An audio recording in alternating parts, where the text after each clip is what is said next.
Muito bem, pessoal, estamos começando mais um encontro do NEPI e sim, meus amigos, temos uma nova linha temática, feminilidade bíblica. Finalmente, nós anunciamos há algum tempo, a nossa reunião era para ter sido na sexta-feira passada, acabou que tivemos alguns imprevistos, mas agora sim estamos inaugurando oficialmente Feminilidade Bíblica com ela, Gabriela Cláudio, que estará à frente dessa linha temática. E hoje nós vamos ver um panorama sobre esse tema. O que é feminilidade bíblica? Então, fique ligado nesse encontro de hoje, que simplesmente vai ser sensacional. E eu já quero passar para a nossa mais nova integrante do NEPI, para ela, enfim, se apresentar, fazer a sua exposição e, enfim, para a galera toda conhecer a Gabi aí. Gabi, a palavra é sua, seja bem-vinda mais uma vez ao time do NEPI. Oi, pessoal, boa noite. Eu sou a Gabriela, né? É, Vou me apresentar aqui de novo, né? O Lincoln já fez isso, mas para quem não me conhece, acho que todo mundo. Eu sou a Gabriela, né? Sou formada em História. Acabei de completar a graduação no final do ano. Atualmente eu sou professora de História na rede estadual, daqui de Minas Gerais. E eu sempre fui muito próxima desse tema, né, das mulheres no geral, principalmente no período da faculdade, quando eu descobri assim esse ramo de história das mulheres, esse campo dentro da história, né? E sempre tive uma proximidade, um interesse muito grande por esse objeto de pesquisa. E então eu comecei a desenvolver algumas pesquisas ali. Também grande parte da minha vida eu fui muito ativa na militância feminista, né? Enfim, estive ativa aí durante muitos anos. Hoje em dia não me considero mais, né, como uma mulher feminista, por eu ser cristã e ter desenvolvido melhor a minha fé, mas ainda assim tenho uma admiração muito profunda, assim, né, por todos os avanços que aconteceram com o tempo, a partir da luta de outras mulheres, e acho que a gente sempre pode repensar algumas coisas e entender melhor esse movimento. Pretendo falar um pouco disso hoje também, mas não é o objetivo principal. É, Quero muito e vou, né, trazer essas discussões para o NEFI aqui, não como como, sei lá, uma aproximação, ou então uma panfletagem aqui, mas para que a gente faça discussões, né, maduras sobre essa temática. Mas, enfim, né, sem mais delongas, vamos começar com a apresentação de hoje, né? Pretendo fazer uma introdução, assim, bem iniciante mesmo, e sobre essa temática da feminilidade bíblica, que é algo muito amplo, né, que envolve muitas coisas, muitas nuances, assim, mas vamos lá, então. Amiga, pode passar. Bom, eu acho que a primeira coisa que a gente precisa pensar nessa discussão, né, sobre feminilidade bíblica, é o que é feminilidade, né? Bom, por definição no dicionário mesmo, a feminilidade, no sentido literal da palavra, é um substantivo que significa qualidade ou caráter de mulher, atitude feminina, é, tudo que está relacionado, então, às mulheres, né? Então, a feminilidade, ela está relacionada a um conjunto de atitudes e escolhas que são esperadas das mulheres em um contexto social, né? Então, é basicamente um padrão. É aquilo que é considerado feminino, né? Assim como a masculinidade vai dizer dos homens daquilo que a sociedade espera que os homens façam, né? De uma série de pré-requisitos que a sociedade espera que os homens correspondam, a feminilidade diz respeito a esses pré-requisitos, né? Que a sociedade espera que as mulheres correspondam, né? Então, tudo aquilo que está relacionado, né, às mulheres e ao mundo das mulheres, está dentro dessa questão da feminilidade. Pode passar, por favor, Manu. Bom, é impossível a gente compreender a feminilidade, compreender, né, o que é ser mulher no século XXI, o que é pensar, né, a mulher cristã, biblicamente, sem a gente pensar também no feminismo. Porque o feminismo, ele modificou, né, e redefiniu radicalmente o que é ser mulher, né? E querendo ou não, a gente não está fora da cultura, né? Nós somos seres culturais, a gente produz cultura e vive numa sociedade que também produz cultura. E a nossa concepção de feminilidade, ela é, em algum ponto, perpassada por essas ideologias que são produzidas pela nossa sociedade. E então existem muitas ideologias, né, que são destoantes, né, da cosmovisão cristã, e é por isso que a gente deve compreender o que a Bíblia diz a respeito da feminilidade, a respeito das mulheres, e também conhecer de perto essas ideologias, para que a gente possa até mesmo resguardar a nossa fé, né?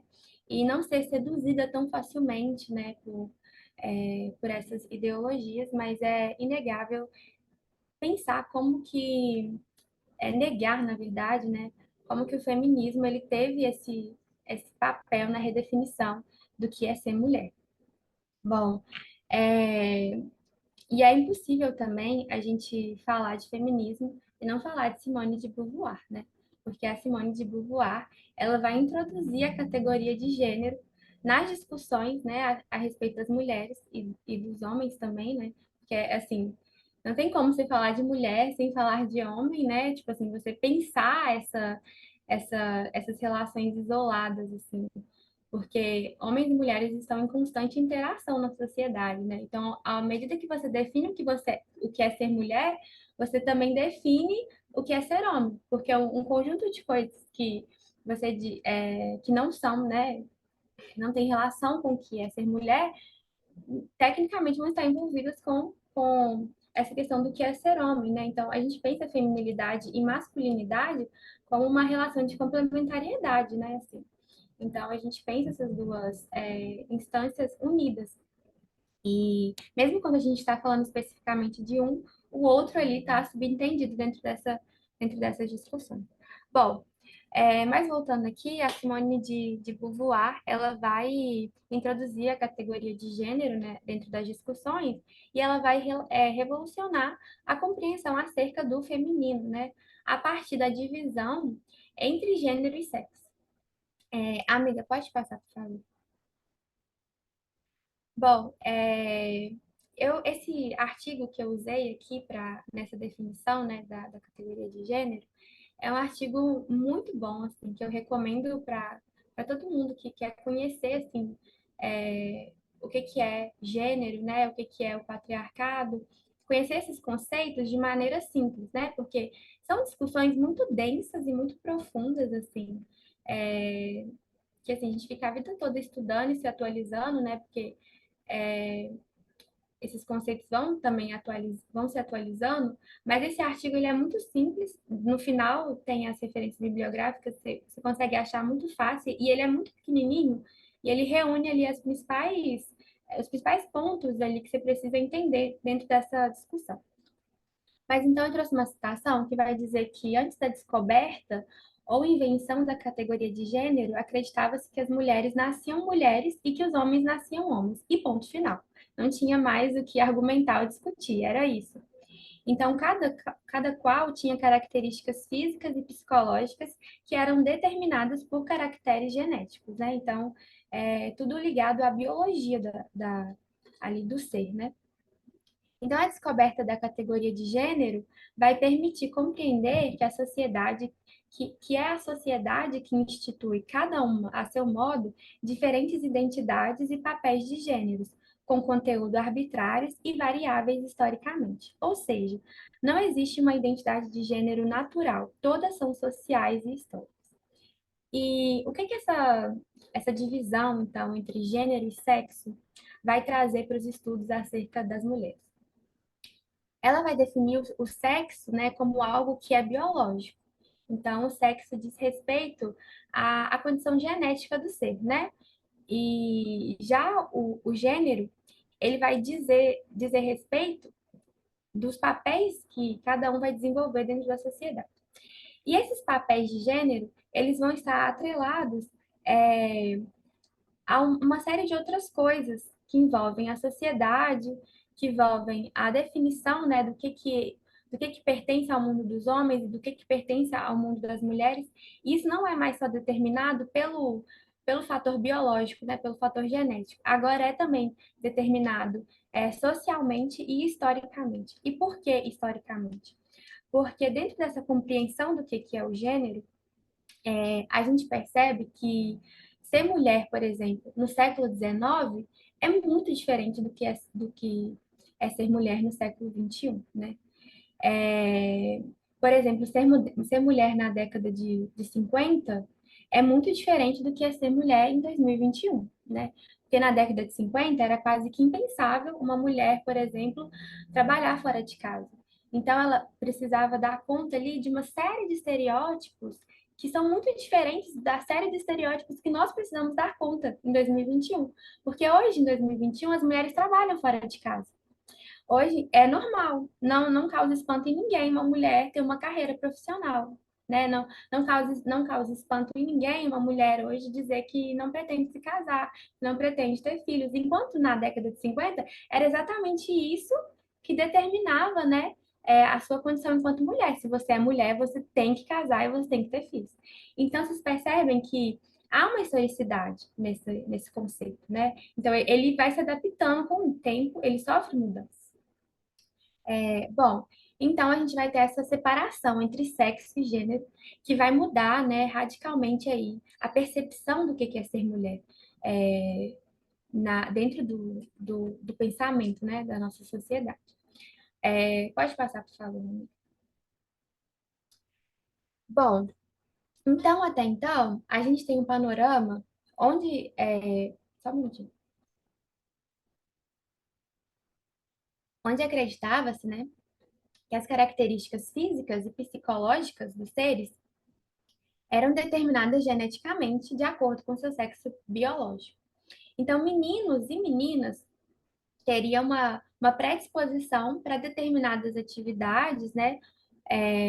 Para determinados comportamentos que seria baseado exclusivamente na distinção biológica. Ou seja, meninas, desde o nascimento, por serem meninas, biologicamente, elas teriam predisposição para a maternidade.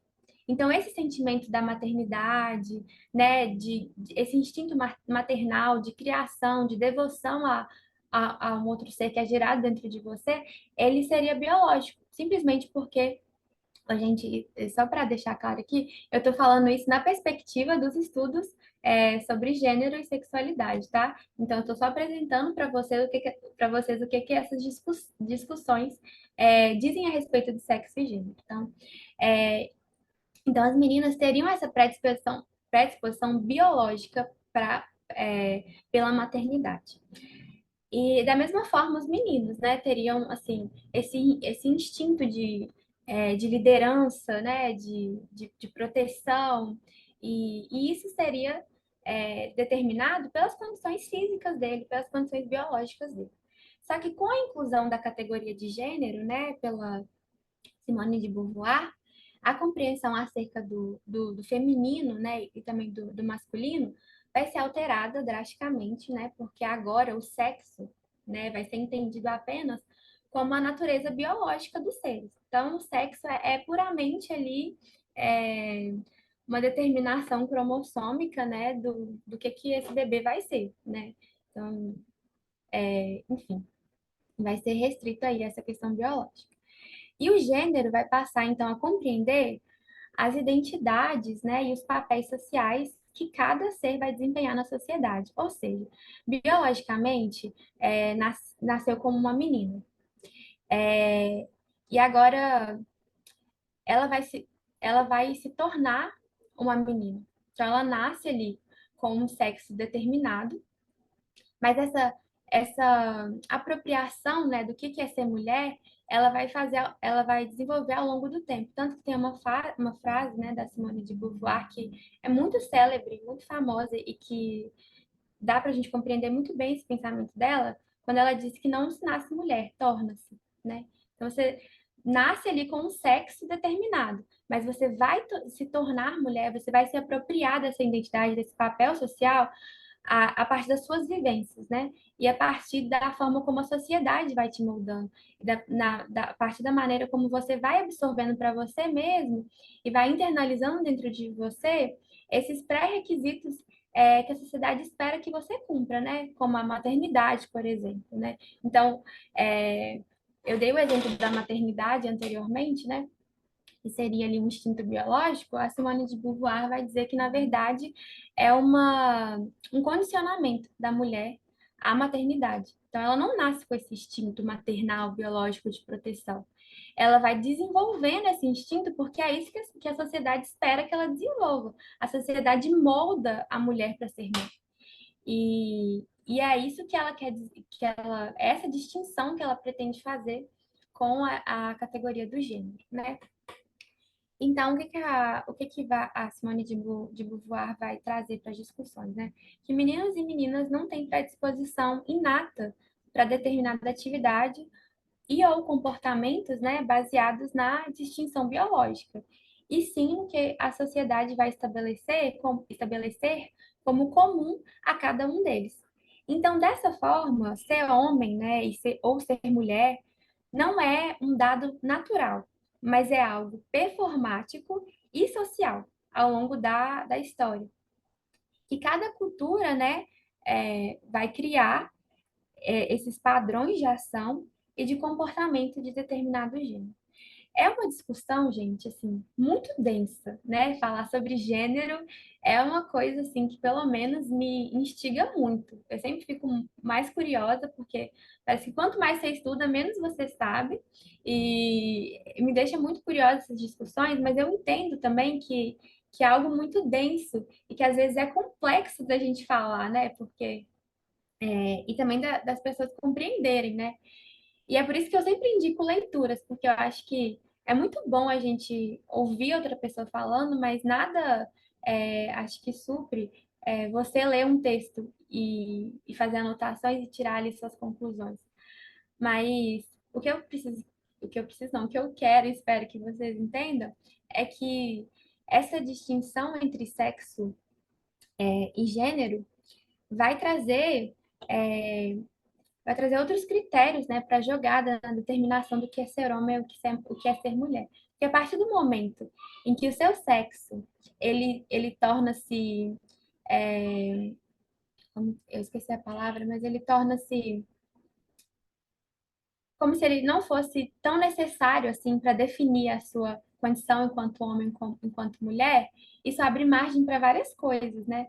E então a gente precisa pensar, né, sobre essa e problematizar dentro da nossa cosmovisão cristã, essa distinção entre sexo e gênero, né? É lógico que isso não é totalmente, não precisa de descartar totalmente, mas a gente tem que fazer algumas ressalvas quando a gente vai pensar sobre essas questões.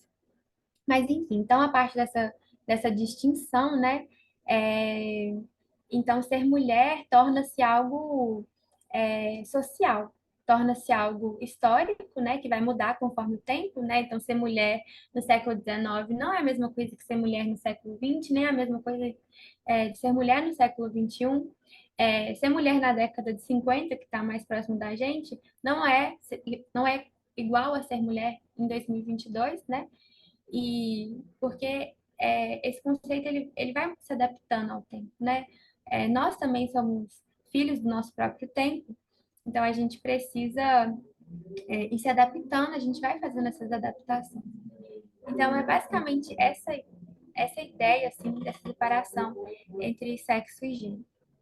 Bom, um exemplo assim, acho que a gente consegue compreender melhor sobre essa questão do gênero, né?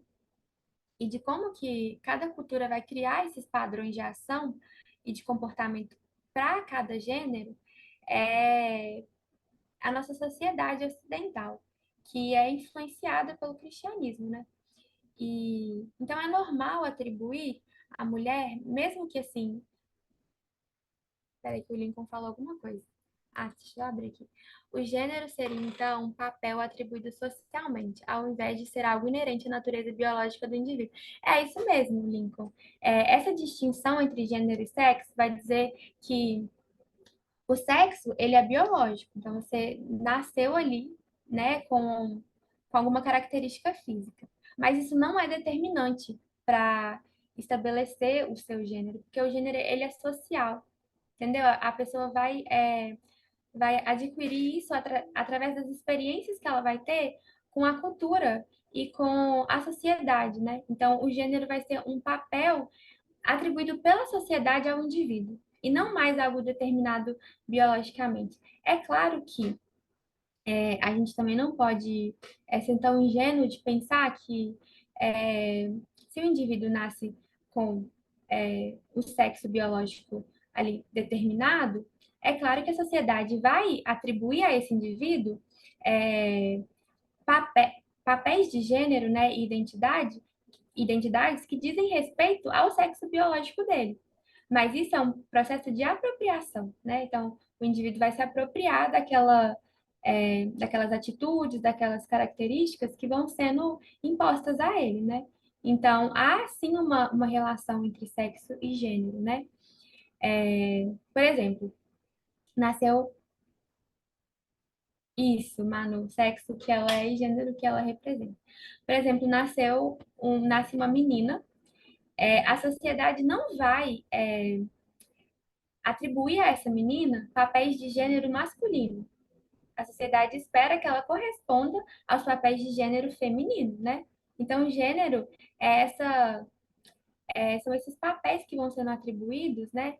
E são esse conjunto de representações acerca, enfim, de homens ou de mulheres.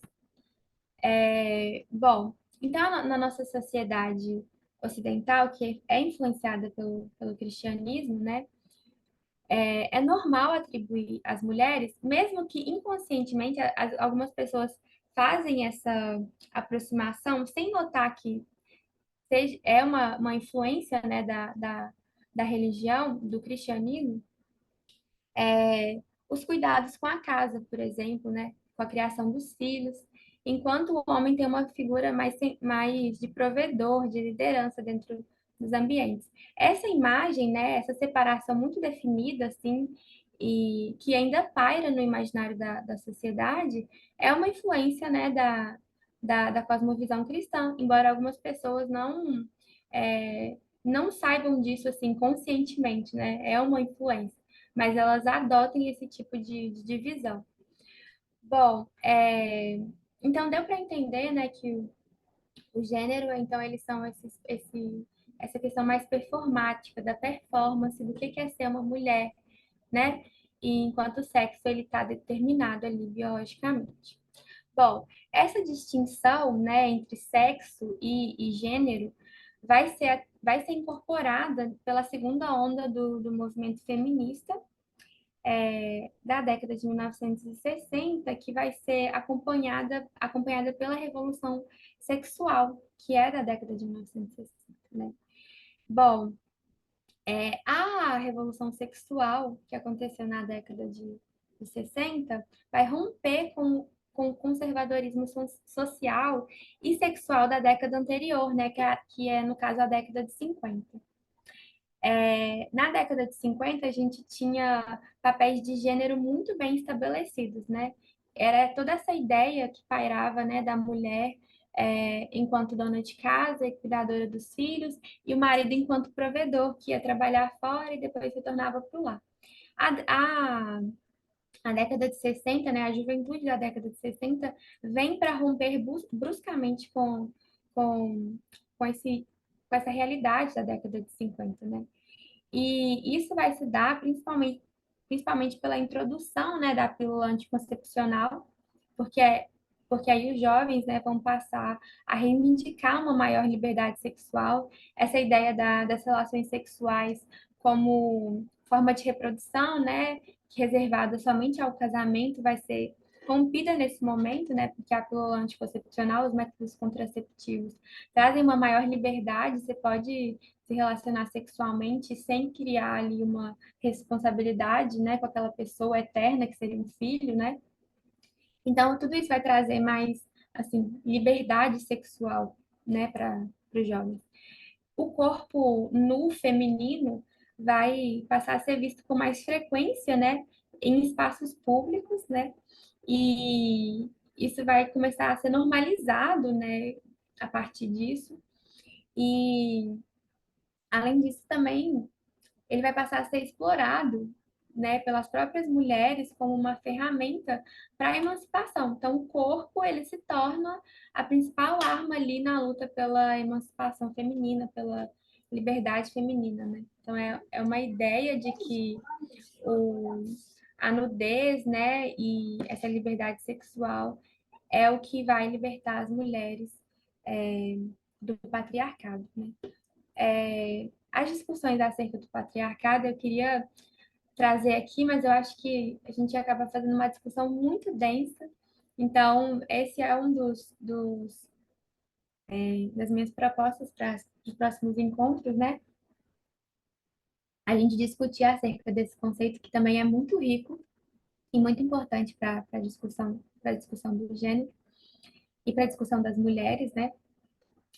Então, essas mudanças vão influenciar na concepção de feminilidade que vigora na sociedade atualmente e que é conflitante com a cosmovisão cristã. Eu acho que, não sei se ficou tão claro assim para entender que há um confronto muito grande, né, entre essa concepção de feminilidade contemporânea, né, e a cosmovisão cristã. Mas pode passar, amiga. Agora a gente vai pensar, então, o que é a feminilidade bíblica. Então, a gente viu que há uma distinção aqui entre gênero e sexo, né? E essa introdução do gênero dentro das discussões sobre as mulheres vai trazer um afastamento ali daquele determinismo biológico, né? Então, o gênero vai passar a ser visto como algo construído, né, socialmente. Não é algo dado, mas é algo construído, né? Então, essa ideia do ser mulher é uma construção que a gente faz socialmente, né, e culturalmente. Essa construção também do que é ser homem é essa ideia do que é ser homem também, na verdade, desculpa, é uma construção social. E se é uma construção, qual que é a ideia, né, do gênero? Se é uma construção, ele pode ser desconstruído, né? Então, essa desconstrução seria a libertação das mulheres, né? Que você tira todos esses estereótipos, todas essas responsabilidades que a sociedade coloca sobre as mulheres, e isso pode ser desconstruído. Então, essa é a ideia da libertação feminina aí dentro dessas discussões sobre gênero. Tá, agora vamos pensar, então, o que é a feminilidade bíblica e o que há de tão conflitante entre essas discussões e o que a Bíblia traz para nós mulheres, né? Bom, como eu já tinha dito lá no início, né, a feminilidade está relacionada a um conjunto de atitudes e escolhas que são esperadas das mulheres em um contexto social. A gente vai discutir agora no contexto cristão, né? Bom, em Gênesis, a gente vê que Deus criou o homem e a mulher à sua imagem e semelhança. Deixa eu ver se eu consigo só minimizar aqui para eu ler. Ah, consegui. Tá. Eu vou ler aqui então a passagem de Gênesis, depois eu falo sobre. Então, lá em Gênesis 1, 26, 27, está escrito que, e Deus disse: façamos o ser humano à nossa imagem, conforme a nossa semelhança. Tenha ele domínio sobre os peixes do mar, sobre as aves do céu, sobre os animais domésticos, sobre toda a terra e sobre todos os animais que rastejam pela terra. Assim Deus criou o ser humano à sua imagem, a imagem de Deus o criou, homem e mulher os criou. Então, em Gênesis, né, a gente vai ver que Deus criou o homem e a mulher à sua imagem e semelhança. Então, não foi só o homem, ou não foi só a mulher, foi o homem e a mulher à sua imagem e semelhança. Então, nisso, Nessa questão, ambos se assemelham, né? Homens e mulheres foram constituídos à imagem e semelhança de Deus. Mas a gente vê também na Bíblia, né, em outras passagens, que há uma diferenciação clara do feminino e do masculino.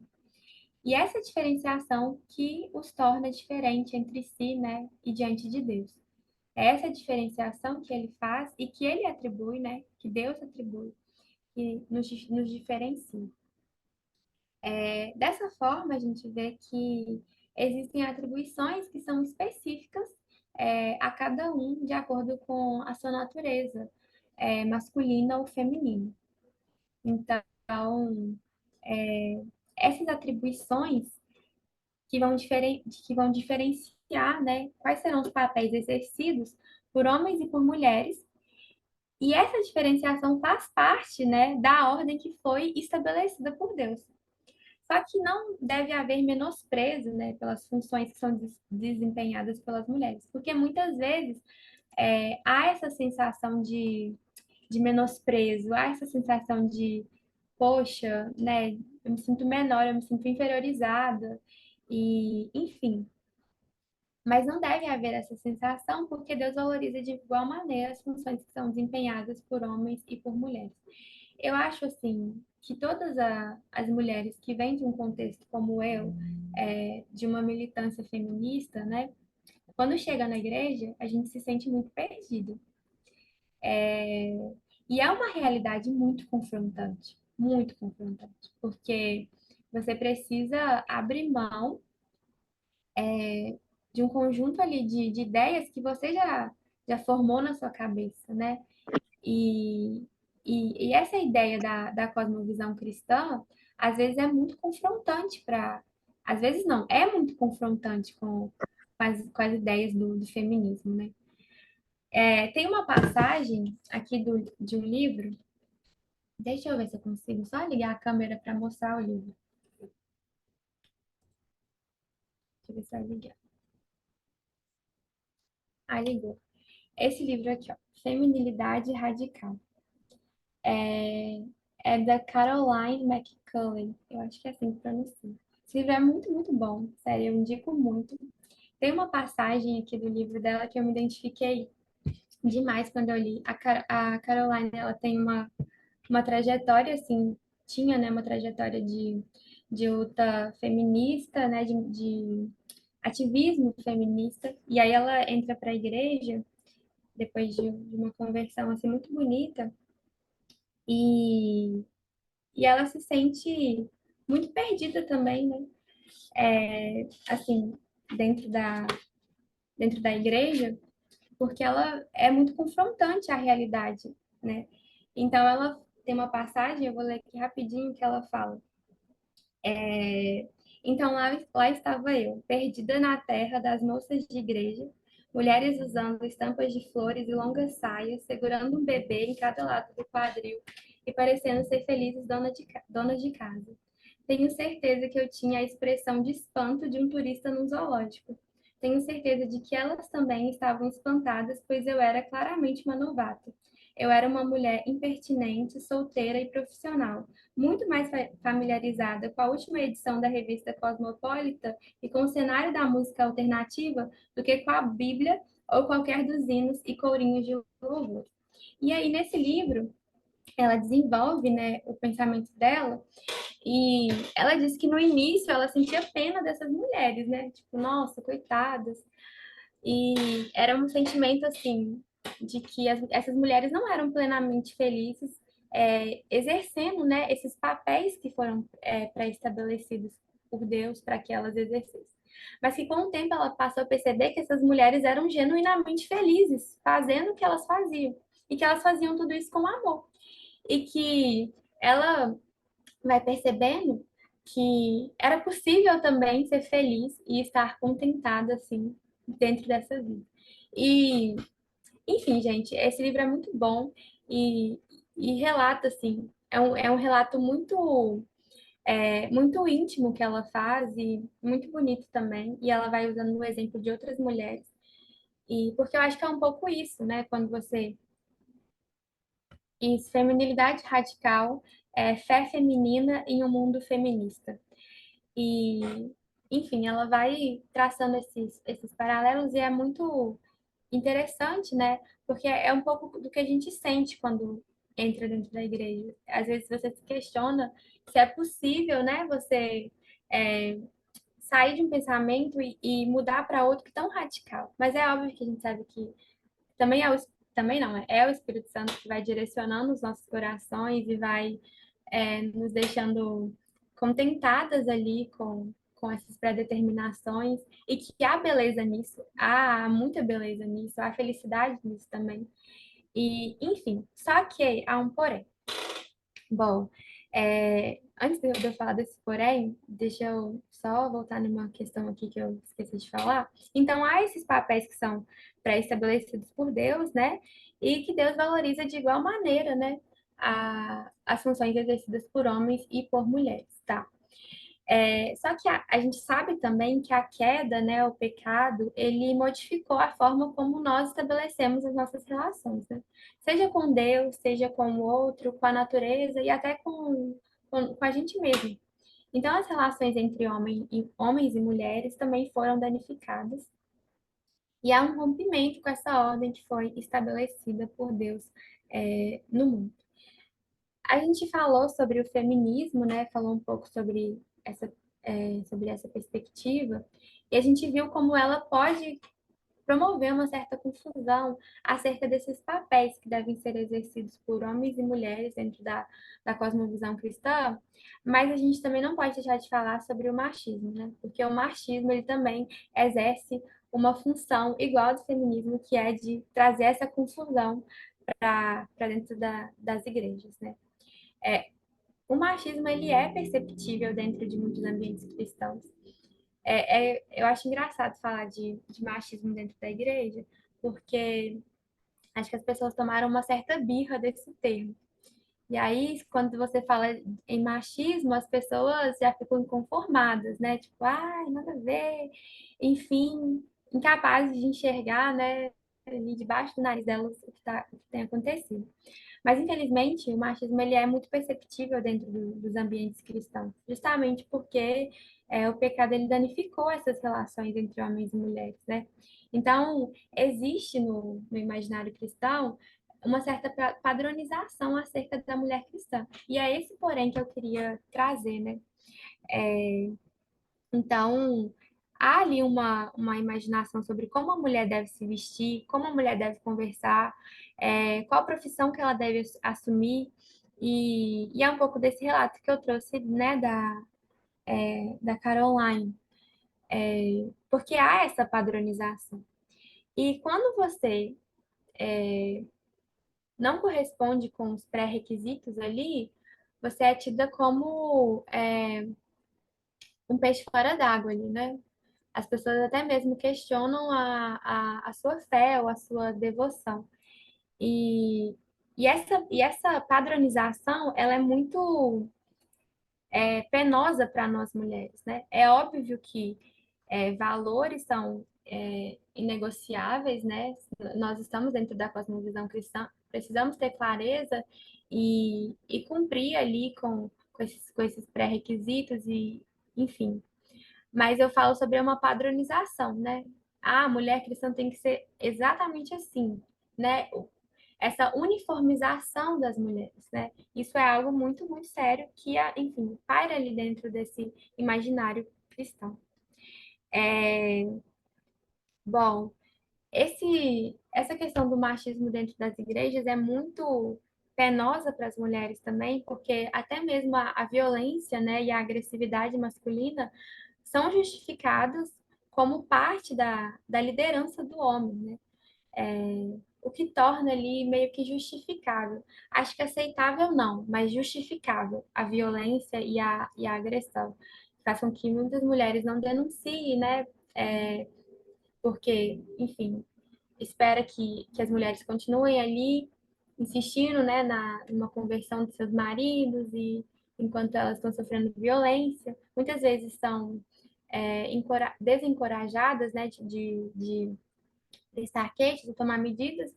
E hoje em dia também tá muito em alta, né, esse movimento do Red Pill, e também da masculinidade, que inspirada, né, em personagens muito controversos, como...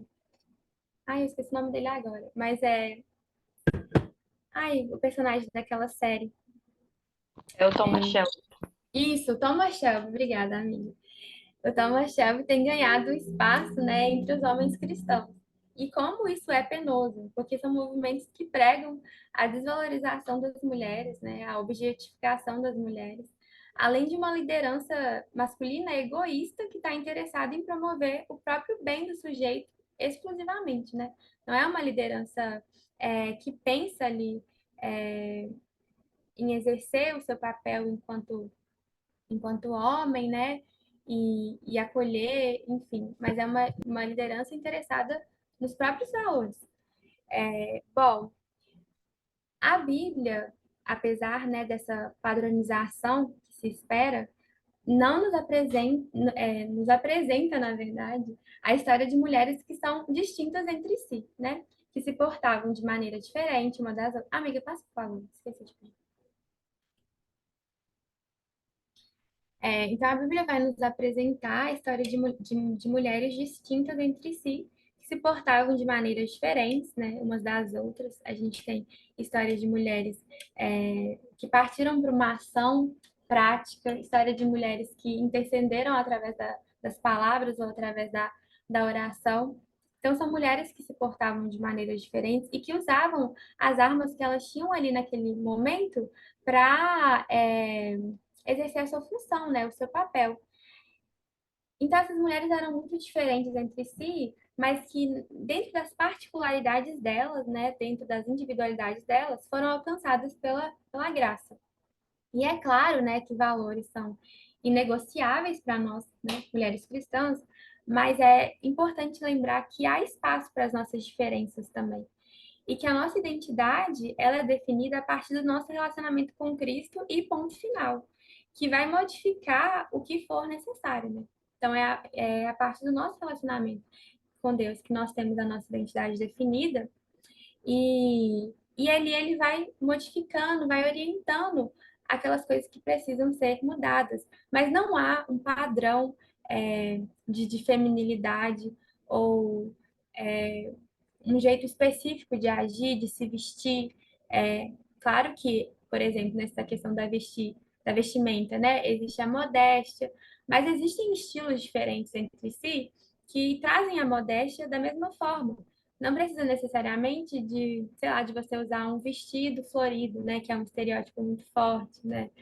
Ou então de você, enfim, ter vários filhos, né, assim, isso aí vai da sua vontade também, vai do direcionamento que você vai receber de Deus. Então, há espaço para essas individualidades dentro desses pré-requisitos que são estabelecidos por Deus para homens e para mulheres. Então, a feminilidade bíblica, ela parte, portanto, da nossa compreensão, né, das distinções estabelecidas por Deus para homens e mulheres, né? Então, nós precisamos compreender quais são essas distinções que Deus atribui a homens e mulheres.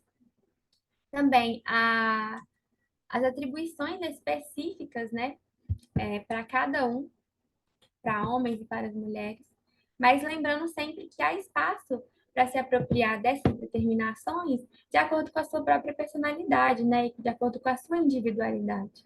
Então, essa compreensão acerca dessas distinções estabelecidas por Deus, dessas atribuições específicas, ela passa também pelo entendimento da cultura, né, em que nós nos inserimos enquanto parte de uma sociedade humana. Então, a gente precisa compreender as ideologias que permeiam o nosso cenário para defender a nossa fé com inteligência, né, e com sabedoria. Então, é por isso que a gente precisa, enfim, entender essas discussões que se fazem sobre o gênero, entender por que que acontece essa distinção, entender até onde essa distinção é benéfica para nós, né, e pode nos beneficiar de alguma forma, ou até o ponto que é necessário haver uma separação definitiva ali, porque a gente não está fora da cultura, a gente não está fora, enfim, dessas ideologias que vão sendo produzidas. Então, a gente precisa saber diferenciar, precisa ter maldade, é, ser criteriosa, né? E pensar acerca dessas, dessas ideologias que vão sendo instituídas, né? E, enfim, então eu acho que, ai, baixa mesmo, esse livro é muito bom, muito, muito bom. Então a gente precisa pensar sobre essas questões. Então, é dentro dessas discussões que eu proponho aqui que a gente aborde essa linha temática da feminilidade bíblica. Eu quero trazer mais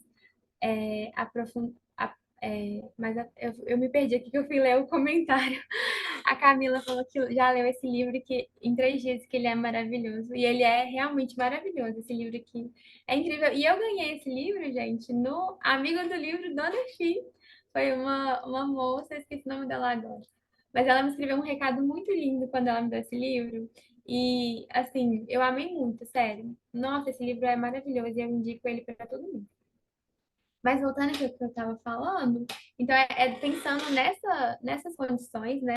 Que, pensando em nós mulheres, dentro da cosmovisão cristã, e também enquanto partes integrantes de uma sociedade, né, que produz cultura, que produz ideologias, que eu proponho as nossas discussões aqui no NEFI acerca da feminilidade bíblica, né? Acerca dessas construções sobre o gênero, acerca também da história de outras mulheres, né, que vieram antes de nós, que dentro do mundo cristão, que possam nos inspirar de alguma forma.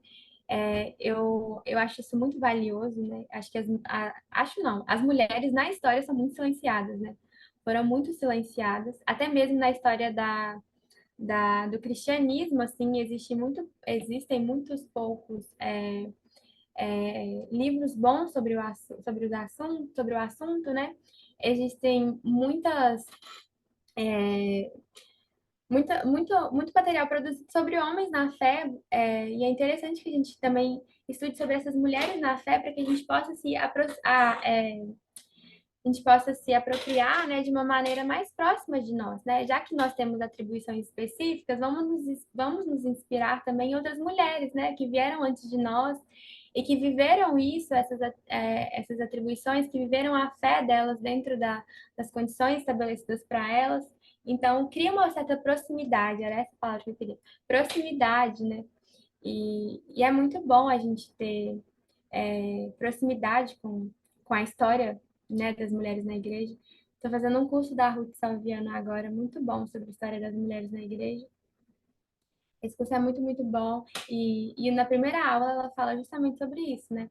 Como que há um apagamento e até mesmo um esquecimento das mulheres na história. E também na história da igreja. E a Ruth Salviano, para quem não conhece, ela produziu uma série de livros sobre a história das mulheres no cristianismo. Assim, tem muito livro, muito livro. Ela escreveu sobre tudo. Assim. E ela fala que essa inquietação dela para escrever veio justamente da falta de materiais, porque ela não conseguia encontrar, então ela falou, já que eu não encontro, então eu vou escrever. E eu acho isso maravilhoso, né? Então, a gente precisa produzir estudos sobre as mulheres, né? Então, assim, acho que eu já falei muito, né? Passei da hora. Não, a Ruth Salviano, ela é uma referência para a teologia brasileira, com certeza. E, nossa, tenho aprendido muito com ela. Mas é isso, gente. Eu espero que assim, vocês tenham gostado, né? Que eu tenha contribuído com alguma coisa. Essas são as referências. O artigo que eu falei é isso, a categoria de gênero no contexto das descobertas sociais. Espero que eu tenha contribuído com alguma coisa. E eu queria deixar esse espaço agora à vontade para vocês falarem, né? Se quiserem perguntar alguma coisa, ou se quiserem contribuir com alguma coisa para a discussão também, fiquem à vontade. E, enfim, todo mundo é muito bem-vindo aqui. E é isso, vou passar a palavra para o Lincoln agora, né? Ou para Manu.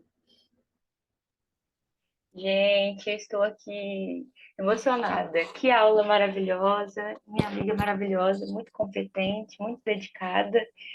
Aprendi muito, eu fiz, assim, eu escrevi 3 páginas, né, para fazer comentário e anotação.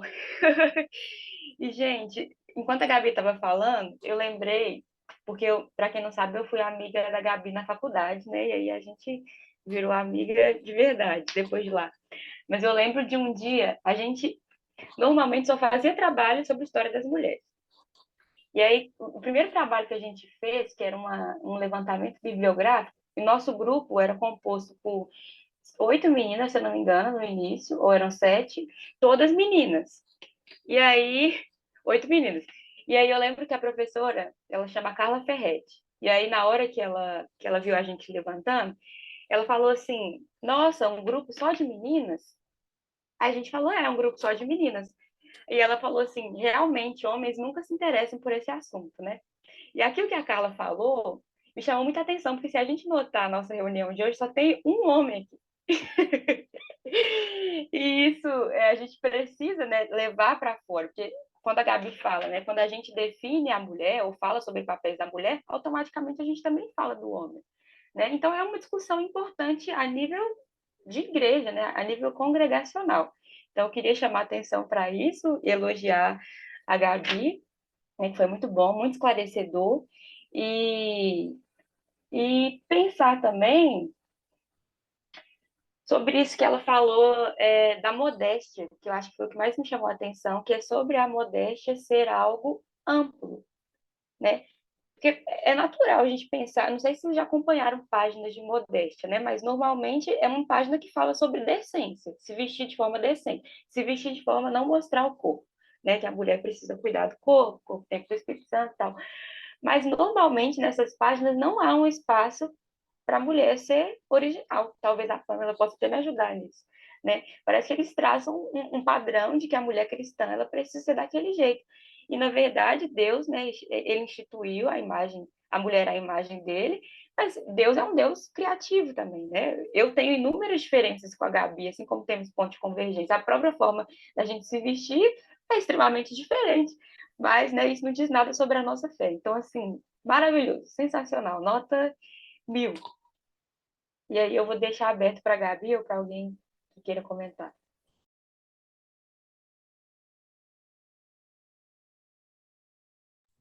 Essa questão da modéstia é o que a Caroline fala, né? Da entrar no mundo das moças de saias floridas, né? De vestidos e saias floridas, né? Porque normalmente nessas páginas, não que seja um problema, tá, gente, usar vestidos e saias, mas torna-se um problema quando essa é uma vestimenta obrigatória, né? E não há espaço para a originalidade, assim. É, eu, por exemplo, eu gosto muito, né, de usar tênis, de usar calça, de usar umas roupas esquisitas, né, que às vezes as próprias meninas comentavam, falavam, nossa, Gabi, veste umas coisas que só fica bom, né? Mas, e é preciso haver espaço, né, também para, muito colorido, é preciso haver espaço, né, para essas diferenças, né? É possível se vestir com modéstia e ser criativo e ter a sua individualidade respeitada, né? Eu acho que essa é a questão. Assim.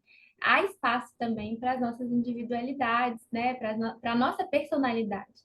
A gente não abandona a nossa personalidade, a gente muda o que precisa ser mudado, mas a nossa personalidade, ela é única, né? É o que nos torna únicos, assim. Então, precisa haver espaço para essas questões também. Acho que a Ingrid está como levantando. Tô com a mão levantada. Boa noite, gente. Espero que todas e o Lincoln esteja bem.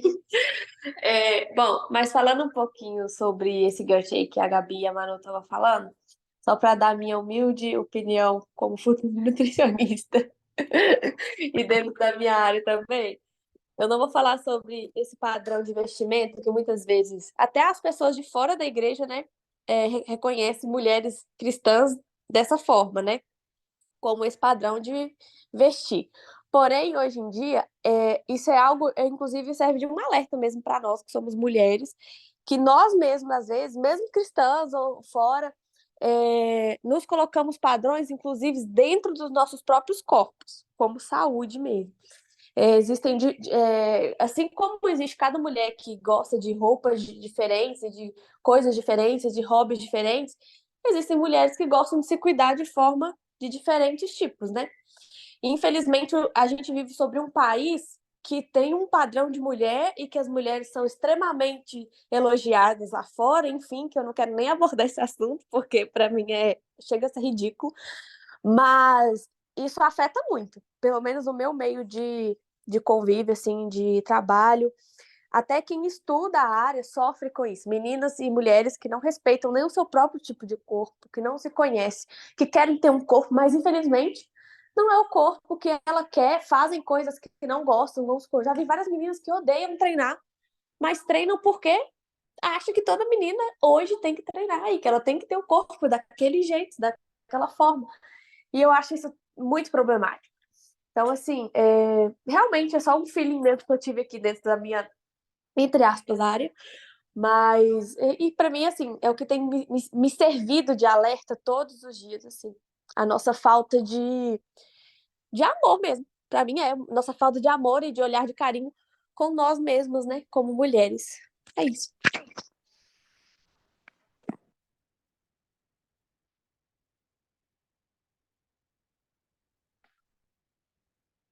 Eu posso falar, gente? Pode, claro. Gostei muito do que a Gabi falou sobre a modéstia, né, e sobre cada mulher ser criativa, né, dentro do seu estilo e que isso não tem nada a ver com ser modesta ou não ser, né? E o problema é que hoje nós vemos que criou-se um padrão até mesmo dentro da modéstia. Então, talvez um pouco por causa de algumas igrejas muito tradicionais que criaram um padrão ali de vestimenta e as mulheres começam a ver aquilo como o que tem que ser usado. Ponto. É isso aqui que é decente. Acabou. Não existe outra roupa a não ser um vestido comprido ou uma saia, né, que cubra os joelhos, enfim. Então, criou-se um padrão até mesmo dentro da modéstia. E a gente precisa tomar muito cuidado com isso, porque se a mulher se veste dessa forma porque ela gosta, show, problema nenhum. Mas se ela está seguindo um padrão porque, é só assim que eu estou, dessa forma que eu não estou decente, né? E não é bem assim. Hoje, né, nós sabemos que existem várias formas de você se vestir e você não exibir o seu corpo, você não exibir as suas curvas, né? E mesmo, e tem corpos, que a Ingrid falou aí uma coisa muito interessante, a mulher brasileira, gente, praticamente impossível a mulher brasileira vestir uma roupa e não ficar marcada, né? Então, assim, grande parte das mulheres sofrem essa questão das mulheres cristãs, né? Sofrem porque são julgadas. Mas essa roupa tá muito assim, tá muito assada, tá muito colada, tá muito não sei o quê. Mas, às vezes, a pessoa nem sabe o que vem por trás, a dificuldade que aquela mulher tem de encontrar uma roupa que caiba, que fique bacana, que fica legal. De repente, essa mulher realmente não é orientada, né, como se vestir, um tecido que tem um caimento melhor, um corte melhor, né? Então, assim, nós como mulheres cristãs, acabou que essa aula virou só para mulheres mesmo, só o língua que está sobrando. Então, assim, tomar cuidado com os padrões que a gente estabelece, né? Já pensei de uma forma há anos atrás, hoje eu penso de outra forma, e a gente tem que evoluir mesmo, renovar a cada dia o nosso entendimento, né? A própria palavra diz, porque não tem um padrão dentro da modéstia. Modéstia é aquilo que não vai sensualizar o seu corpo, que não vai exibir o seu corpo, que não vai atrair, né, o seu irmão, enfim, eu creio que todo mundo aqui entende um pouquinho o que é isso. E dentro disso, você usar aquilo que você gosta, igual a Manu citou. A Gabi gosta muito de coisa colorida, coisa que só ela usa. E é isso mesmo, tem roupas que só a Gabi usa. E é isso, não é porque ela gosta. E é legal que a mulher seja autêntica na sua forma de vestir. Por mais que outras olhem torto, problema, dane-se. Você está feliz? Você se sente bem se vestindo dessa forma? É isso que vale, né? E trazendo para o lado cristão, tudo isso dentro da modéstia. Então, Não criemos mais padrões dentro das igrejas do que se deve, do como se deve, que tecido, que roupa que é padrão, porque senão a gente vai sair de uma bolha e entrar em outra bolha. Só isso.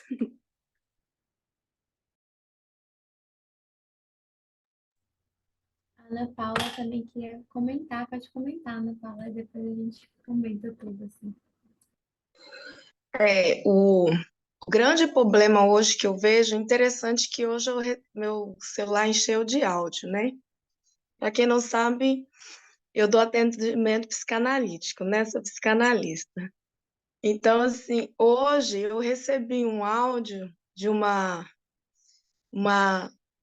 senhora jovem, né? Vamos dizer assim, desesperada, por dentro dessa questão que nós estamos falando aqui agora. Ela não é minha paciente, é uma irmã que eu conheci tem muito tempo, e hoje ela desabou, né? Hoje foi o dia em que ela desabou sobre esta questão de ela se gostar. Ela gosta de um estilo de roupa, gosta de estilos de bijuteria e não consegue ser feliz com o estilo que ela gosta de ser, por causa de um padrão que o ambiente onde ela está exige dela, né?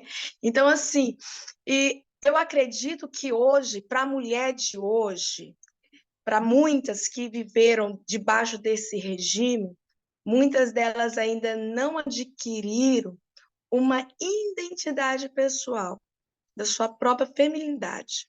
Adquirir uma identidade, quem sou eu, né? Porque, assim, até então, eu penso assim, um padrão que fechou-se a janela, fechou-se os olhos, não é assim, então eu vou fazer assim porque o outro está dizendo que é assim. E a pessoa vai o quê? Se anulando. Nós vemos essa anulação em vários relacionamentos, tanto de amizade, tanto conjugal, né, de trabalho. Então, assim, há uma necessidade de que se trabalhe nessa identidade feminina. Porque muitas das vezes nós só olhamos para aquilo aquilo que eu quero ocupar naquele espaço e esqueço de né, me apropriar de mim mesma. E muitas mulheres, dentro desse regime de padrão que é dado para elas acabam anulando a si mesmas. Eu lembro que, para mim, adquirir a minha própria personalidade naquilo que eu gosto, não, eu gosto disso, eu gosto daquilo, demorou, eu vim de um regime totalmente fechado, mais fechado mesmo, daquele tempo em que você foi instruído naquele tempo que até higiene pessoal era pecado. Então, assim, imagine hoje essas mulheres que estão vivendo essa nova geração. Mulheres hoje, vamos colocar assim, nos seus 37 anos, 40 anos. Conheço pessoas com 40 anos que dizem, olha, eu acho lindo esse estilo de roupa. Eu sou apaixonada, mas eu não consigo usar. Mas por que você não consegue usar? Eu não sei.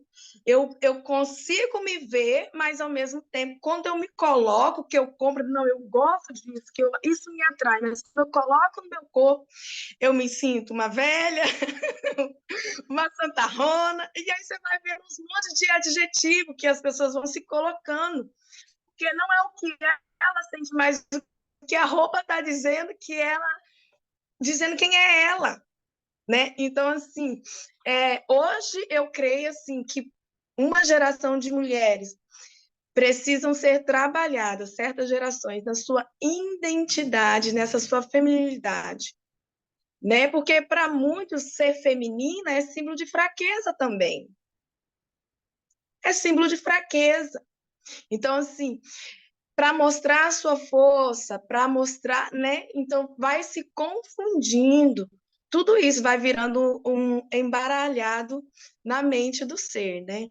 Então, eu acho muito interessante essa abordagem abordagem, né, trazer e tirando, né, tirando esse tabu, né, e dando à mulher a oportunidade dela se ver assim como Deus a vê, que ele foi capaz de entregar o seu próprio filho, né, para o nosso resgate, para o resgate da humanidade. Então, há um valor, é necessário que nós venhamos aprender a dar o valor que Deus deu para nós, de entregar o seu próprio filho, né? Então, muitas das vezes, nós encontramos com mulheres que completamente se sentem desvalorizadas e não conseguem trabalhar a sua própria personalidade, o seu ser, naquilo que gosta, aquilo que gostaria até mesmo de falar, de dizer. Não, eu lembro que lá em casa, né, 4 filhos, só a mãe criando, e nós ganhávamos roupas, né?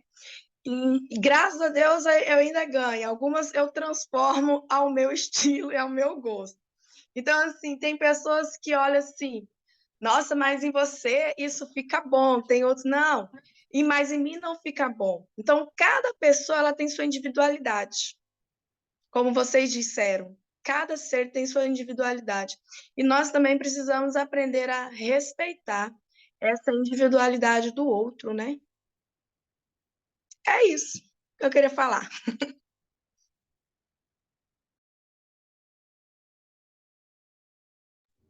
Eu achei. Ah, eu ainda não tá bom? Acho que não, né? Eu achei muito interessante isso que a Pamela e que a Ana Paula falaram, mas principalmente quando a Ana Paula fala sobre algumas mulheres, né, algumas pessoas enxergarem a feminilidade como uma fraqueza, como algo ruim, porque isso parte muito dessa incompreensão, né, acerca do que é designado ali para homens e para mulheres, e também de uma incompreensão que Deus valoriza de igual maneira ambas as atividades e funções desempenhadas por homens e por mulheres, né? Porque na nossa sociedade, né, que está permeada de ideologias e, enfim, de outras coisas, é convencional, tipo, atribuir menos valor a funções que seriam tidas como femininas, né? E, enfim, ou então a modo de se vestir feminino, né? Isso é tudo enxergado como fraqueza, é, e tudo isso parte dessa incompreensão, né? É, eu acho que tem uma coisa interessante que eu vi enquanto eu estava estudando, é que tudo isso veio, né, do pecado, que deformou a nossa percepção, e deformou todas as nossas relações, né, e inclusive as nossas relações entre homens e mulheres e as nossas relações com essas determinações para cada um, né, para homens e para mulheres. Então há essa falha de atribuir fraqueza, de atribuir menos importância ao que é feminino, quando na verdade Deus valoriza de igual maneira as duas coisas, né? E é preciso que, como a Ana Paula falou, algumas mulheres tenham essa identidade construída, né? Essa identidade feminina, de entender que existe força, existe beleza e importância no que elas fazem, né? E nas atribuições também que Deus determina para nós, né? É a beleza em se submeter, gente. Assim, eu acho que eu nunca pensei na minha vida que eu diria isso, assim, que eu enxergaria beleza em se submeter à vontade de Deus. E eu nem falo aqui especificamente na submissão matrimonial, mas eu falo de se submeter mesmo à vontade superior de Deus, assim, sabe? De entregar e enxergar o seu destino nas mãos dele, sabe? Então há beleza nessa submissão. E isso não é algo doloroso, e não é uma perda para a gente, não significa fraqueza, sabe? E eu acho que essa identidade precisa ser trabalhada nas mulheres, eu acho que às vezes falta isso. E essa também foi uma das minhas inquietações que me fez lá comentar lá no NEFI, vamos falar sobre isso, sabe? Sugerir esse tema. Porque eu acho que é necessário que a gente construa nas mulheres cristãs essa identidade, ajude elas, né, a se apropriar dessa identidade, né? E, enfim, porque eu acho que é perceptível, né, que falta isso e que a feminilidade é sim atribuída como fraqueza, né? E outra coisa que a Pamela disse, que eu também acho importante, que é não criar padrões, né, dentro de coisas já estabelecidas. Não vamos criar mais padrões do que já existem, sabe? Tem que agir com modéstia, vamos agir com modéstia, cada uma dentro das suas singularidades. Ah, e tem que, enfim, uma série de outras coisas que nós precisamos obedecer e nos submeter, mas a gente pode fazer isso dentro da nossa singularidade, dentro da nossa personalidade. Não vamos criar mais padrões para uma coisa que não precisa, sabe? Mas eu acho que é isso. Se mais alguém quiser comentar. O Lincoln tá super calado hoje, né? Não, eu tô só observando, assim, estou aprendendo. Bom, primeiro, Gabi, parabéns pela exposição, parabéns por essa introdução maravilhosa sobre o tema. Graças a Deus, o tema da feminilidade ele tem sido mais discutido na teologia. Nós temos muitas obras que já tratam sobre isso, né? Tem a feminilidade radical, que você destacou, tem também a construção da feminilidade bíblica, né? Da Beth Allison Barr, que é um livraço também. Tem a Francine Walsh, né? Que é brasileira, então tem um livro da Francine Walsh que é Ela, a Imagem Dele, salvo engano, até com o prefácio da Norma Braga, que é fantástico. Achei muito legal também quando você colocou a questão da masculinidade no padrão Thomas Shelby, porque o Tiago Kiefer escreveu na semana passada um artigo na revista Ultimato, exatamente falando sobre por que Thomas Shelby não pode ser um exemplo de masculinidade. E eu achei muito legal porque quando a gente fala de masculinidade, a gente precisa, de fato, olhar com uma certa atenção, porque tem um livro que foi lançado no Brasil recentemente que se chama Jesus e John Wayne. Como esse padrão de masculinidade, estilo Thomas Shelby, né, como ele cooptou movimentos, grupos do evangelicalismo, né? Então, é preciso nós pensarmos também a respeito desse padrão, entre aspas, de masculinidade que hoje em dia tem, enfim, ganhado espaço, enfim, muito tem se comentado também. Então, é um tema, quando a gente fala de feminilidade, né, super atual, super relevante, super necessário, e é por isso que nós resolvemos trazer para o NEFI, e que bom que nós temos essa nova linha temática, que bom, Gabi, que você está conosco, que bom que nós podemos aprender mais com você, e é legal porque não é apenas um conhecimento teórico, é um conhecimento teórico e prático, né? A Gabi, ela sabe do que está falando, ela tem experiência de causa nisso, então é muito importante nós termos esse olhar atento, né, a esses assuntos ligados a gênero, né, tanto a respeito de feminilidade quanto masculinidade. Então, da minha parte, né, eu sou o único homem aqui, né, hoje na reunião, enfim, mas espero que tenham mais homens na próxima reunião. É super importante que nós, homens, possamos saber mais sobre esse tema, sabe? É um dever nosso conhecermos mais sobre essa questão. E, no mais, Gabi, parabéns. Foi incrível, foi maravilhoso, foi esclarecedor. Enfim, tô muito feliz. E todos nós estávamos muito ansiosos, né, por essa reunião, por esse primeiro encontro, né, por essa estreia. E, enfim, muito obrigado por nos abençoar através, enfim, da sua exposição, da reunião de hoje. Eu também gostei muito de estar aqui. Eu gosto, nossa, eu tenho assim, um carinho muito especial pelo Nefi, né, gente? Para quem não sabe, eu sou recém-convertida. Então, assim, o Nefi tem participação muito especial na minha conversão. E então eu tenho um carinho assim muito especial pelo Nefi.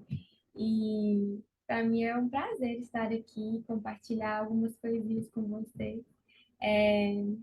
Eu fico feliz que vocês tenham gostado, interagido, né? eu acho que isso é muito importante, porque eu acredito muito que a gente constrói, né, conhecimento e, enfim, em comunidade, né, ouvindo e aprendendo com os outros. Então, eu fico muito feliz que vocês tenham participado também. Espero que não tenha assustado vocês com essa discussão de gênero e sexo, porque é realmente algo muito complexo de se fazer, né? E espero, assim, ter dado pelo menos um panorama do que é essa discussão, né? Mas, enfim, estou muito feliz de estar aqui. E sobre essa questão da masculinidade, é impossível, né, a gente definir o que é, né, o feminino sem falar do masculino, porque eles estão ali numa relação contínua e complementar. Então, assim, não tem como. Ao mesmo tempo que você define o que é o feminino, você define também o que é o masculino pelas coisas que você não diz, né? Então, e vice-versa, assim.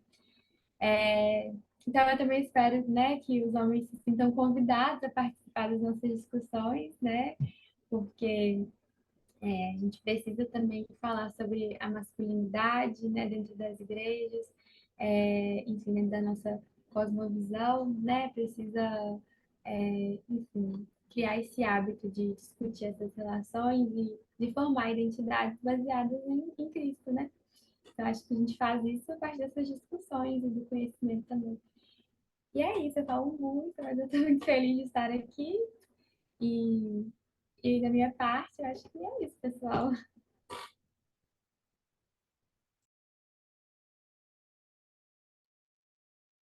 Muito bom, Gabi. Passou rápido. Nossa, passou muito rápido. Muito, muito bom. Pessoal, amanhã tem mais Nefi, tá? Amanhã, 8 horas da noite, Juan Silva, coordenador da linha Filosofia e Fé Cristã, vai trazer a segunda parte do tema, o paradoxo do livre-arbítrio. Sim, vamos ter parte 2 sobre o paradoxo do livre-arbítrio. A primeira reunião foi no mês passado, falando sobre o tema, e foi muito legal, e nós resolvemos fazer aí o parte 2. Então, não perca, amanhã, 8 horas da noite, o paradoxo do livre-arbítrio, tá bom? Com a linha Filosofia e Fé Cristã. E na sexta-feira que vem, dia 31 de março, nós vamos falar sobre o tema espiritualidade na era do chat GPT. Esse chat GPT é um assunto que está na moda, muito comentado. Então, a linha de ciência e religião, a qual eu coordeno, nós vamos trazer essa discussão para o NEFI e vamos falar um pouco sobre espiritualidade, inteligência artificial, filosofia da religião, filosofia da tecnologia, chat GPT, né? E parece que o Google também acabou de lançar aí o Bard, né? Que é o rival aí do chat GPT. Então, tem muita coisa boa aqui no NEFI para vocês, tá bom? E claro, né, pessoal, se vocês ainda não seguem a gente lá no Instagram, por favor, siga o NEFI, @NEFI Estudos, e também o nosso canal no YouTube, Núcleo de Estudos Fé Inteligente.